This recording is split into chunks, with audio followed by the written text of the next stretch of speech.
what's going on? It's Greg with Lit Fitness, Thermogenic.com. I wanted to bring to you a beautiful one trick that you're not doing that is holding back your fitness and your fat loss. If you're in the game to lose fat and if you're in the game to gain muscle, this is the one thing. This is one of the most important videos you're ever going to watch. You see, what you have to understand is whenever you're working out, which you must be, if you are doing any kind of working out, you have to understand you need to be doing strength training, you need to be doing some of that cardio, yes. And at the same time, you got to hammer out that nutrition. You cannot out-train a bad diet.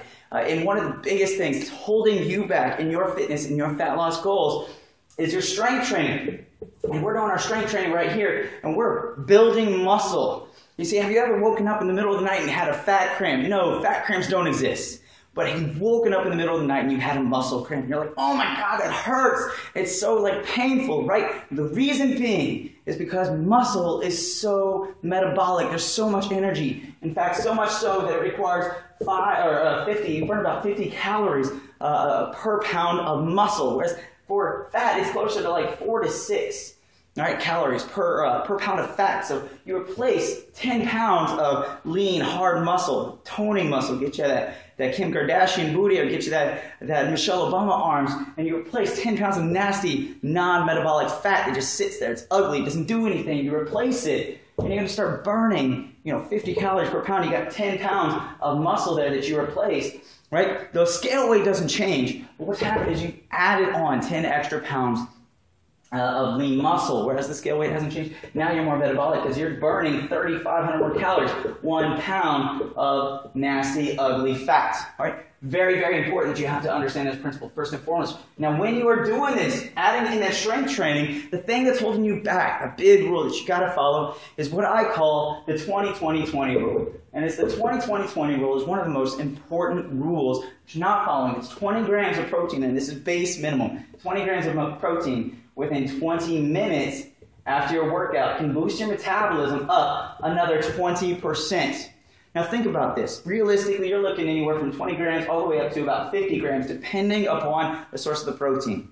All right? And as soon after your workout, you take in that protein, what's going to happen is, if you're doing the right kind of program that's going to spike that metabolism and get that going for you, start making your program and your workouts work for you, because your workout should not be dragging out 75 minutes to 90 minutes. If you're doing that, it's wrong. But what you are doing, what you need to do is rebuild that muscle. All right, within 20 minutes, can boost your metabolism up to 20%. This is where I'm going to tell you exactly why this is happening. Right? When you're working out, what's happening is you're not building any muscle. Now, the truth is, you're actually just breaking that muscle down. You break down that muscle and you got to rebuild it. All right, very important. It's like a bridge. You take a bridge and you start chopping away those blocks, and you're going to build up a new bridge, a stronger bridge, a better bridge, right? But you need workers to put that bridge back, and you need some bricks, and you need building materials and hammers and all of that stuff in order to build the actual bridge, right? But if you don't have enough workers, what's going to happen is your bridge is not going to get built. It's going to take a whole lot longer, right? But if you don't have enough building material, bricks and hammers and all of that stuff, your bridge is still not going to get built. What you need is enough of the building material, and the workers. You need both. Your building material is your protein. All right, very important that we're taking in adequate amounts of protein, because protein does build up all sorts of muscle tissue.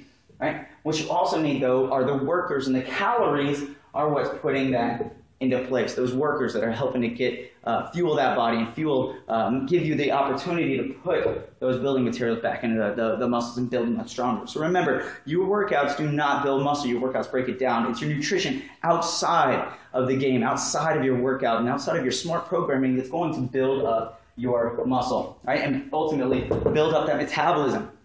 So imagine this, you bump up your metabolism for up to 20% just by taking in 20 to 50 grams of protein. And I know what you're thinking, like, oh my God, that's so much. 20 grams of protein is a big glass of milk, right? 20 grams of protein is an incredibly small chicken breast. All right, I did something super tiny. It does not take a whole lot. Start looking into that. You need that protein. It can be a simple, tiny protein shake. And if in fact, your protein shake should give you at least 20, 25 grams, if not more. All right, super important. That's the one thing that's holding you back. And if you start doing that, I guarantee you're going to start seeing more results when you start adding in that protein. This is Greg with Thermogenicfatloss.com. Thanks so much.